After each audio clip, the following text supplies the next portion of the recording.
Hello everyone, welcome back to dental Sarathi. और आज की इस लेक्चर में हम लोग किसके बारे में जानेंगे? हम लोग एवल्जन के बारे में जानेंगे। तो एवल्जन क्या होता है कि जब टूथ पूरा सॉकेट से ही बाहर आ जाए। As you can see in the photograph that is shown below that the tooth has been removed from its socket, that is known as avulsion. Avulsion को ऑल्सो क्या कहते हैं? Avulsion is also known as what? Exarticulation, जहाँ पर pulp necrosis जो होती है वो क्या होती है? पूरी 100% पल्प नेक्रोसिस इज प्रेजेंट। सो दो इंपॉर्टेंट चीज़ें हैं कि इसको एक्स आर्टिकुलेशन भी कहा जाता है, और जो हमारा नेक्रोसिस ऑफ द पल्प है वो क्या है? 100% रहता है। Now treatment. अब ट्रीटमेंट एम और टी दो टाइम पे दो चीज़ों पे डिपेंड करता है। एम क्या होता है? M for maturity, M for maturity, and T for क्या होता है? टाइम। ठीक है, तो एम और टी दोनों पे डिपेंड करता है। तो पहला ट्रीटमेंट का प्रोसीजर क्या है कि replantation is the first treatment to be considered. पहला क्या है? Replantation is the first treatment to be considered. And treatment depends on पहली चीज टाइम, एंड दूसरी चीज मेच्योरिटी। तो ट्रीटमेंट दो चीज़ों पे डिपेंड करती है कि टाइम पे भी डिपेंड करेगी और मेच्योरिटी पे भी डिपेंड करेगी। किसकी? एवल्जन की। अब अगर बात करें तो हमें देखना है कि टाइम और मेच्योरिटी दोनों को कंसिडर करके हमें एवल्जन का ट्रीटमेंट डिस्कस करना है। तो अगर यहाँ पर एम टी देखना है तो मेच्योरिटी क्या है कि टीथ मेच्योर है और टाइम लेस देन 60 मिनट है। तो आपको क्या करना है कि टूथ को फोर्सेप्स से पकड़ना है एट दी क्राउन और अबव सीजे लेवल। आपको कभी भी टूथ को रूट लेवल से नहीं पकड़ना है, बिकॉज वहाँ पर अभी सीमेंटम है। ठीक है, और 60 मिनट्स क्यों बोल रहा हूँ? क्योंकि 60 मिनट के बाद जो अवल्स टूट है उसमें एक तो नेक्रोसिस हो ही जाती है पल्प की, दैट इज 100%। बट सीमेंटम, ठीक है, जो आपका सीमेंटम है, ठीक है, so that is also finished. ठीक है, तो हमें क्या करना है? जब 60 मिनट से कम है और मेच्योर टूथ है तो उसको कहाँ से पकड़ना है? उसको क्राउन से पकड़ना है या above the CJ that we have to hold.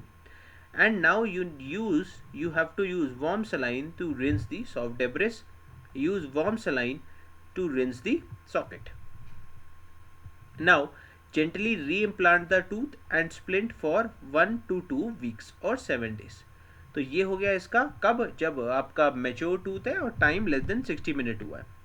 अब अगर टाइम लेस देन 60 मिनट है और इमेच्योर और पल्पलेस टूथ है तो सबसे पहले आप क्या करोगे? Pulp regeneration is the treatment of choice. फिर टूथ को किस पे प्लेस करोगे कि 2% डॉक्सीसाइक्लिन सोल्यूशन और स्प्रिंकल विद माइनोसाइक्लिन पाउडर। तो दो चीज़ों के साथ आप ट्रीट कर सकते हो, तो डॉक्सीसाइक्लिन सोल्यूशन में रख दो या you need to sprinkle what? Minocycline powder. Then reimplant splinting with 1 to 2 weeks. So you can reimplant and splint with 1 to 2 weeks. Next, अगर 60 मिनट से ऊपर है और टूथ कैसा है? टूथ मेच्योर है, तो या periodontal ligament survival is unlikely. तो तभी हमने 60 मिनट का क्राइटेरिया रखा है कि अगर 60 मिनट से ऊपर हो गया तो पेरियोडोंटल जो आपका लिगामेंट है तो वो अनलाइकली रहता है, और इसको क्या कहते हैं? It needs to be removed. तो उसको क्या कहेंगे? हम कंडीशनल रूट कंडीशनिंग करेंगे। किसमें? ऑर्गेनिक एसिड लेंगे, उसमें 5 मिनट रहेंगे। Remove PDL place into it by 2% stainless fluoride solution. So tooth को हमने किस में रखा? ऑर्गेनिक सोल्यूशन के अंदर रखा है, उससे पीडीएल रिमूव हो गया। ठीक है, एंड फिर उसको हमने किस में प्लेस किया? 2% stainless fluoride for 5 minutes. Then we do conditional root surface, conditioning of the root surface, re-implant and then splinting for again 2 weeks. Next 60 minutes. अब यहाँ पर इमेच्योर टूथ है तो इसकी क्या होती है? वर्स्ट प्रोग्नोसिस है। कैसी प्रोग्नोसिस है? वर्स्ट प्रोग्नोसिस है। ठीक, you need to perform endotherapy after 1 to 2 weeks।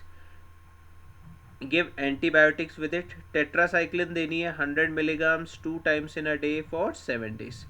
तो अगर इमेच्योर टूथ है तो इसकी प्रोग्नोसिस वर्स्ट है। Endotherapy is to be performed and you need to give antibiotic that is tetracycline 100 milligrams for 2 times in a day for 7 days। Next कुछ factors या facts पढ़ लेते हैं। पहला फैक्ट क्या है कि अगर आपने 15 से 20 मिनट के अंदर री इम्प्लांट कर दिया तो that is optional and ideal because it has maximum survival probability. So अगर आप 15 से 20 मिनट के अंदर आपने इम्प्लांट कर दिया है तो it has maximum survival probability. Maximum time is 60, that is 60 minutes is also for better reimplantation. क्यों बेटर है? क्योंकि 60 मिनट के बाद आपका पीडीएल, ठीक है, पीडीएल डीजनरेट, मतलब पीडीएल की वायबिलिटी खत्म हो जाती है। तो पल्प तो नेक्रोस हो ही जाएगा एवल्जन के केस में, पर पीडीएल भी खत्म हो जाता है 60 मिनट के बाद।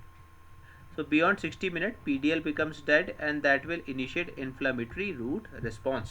So ये एक शॉर्ट सी वीडियो हुई एवल्जन के बारे में। In next video we will discuss avulsion with dento alveolar fracture. Till then take care of yourself, bye bye, and keep subscribing the channel dental Sarathi.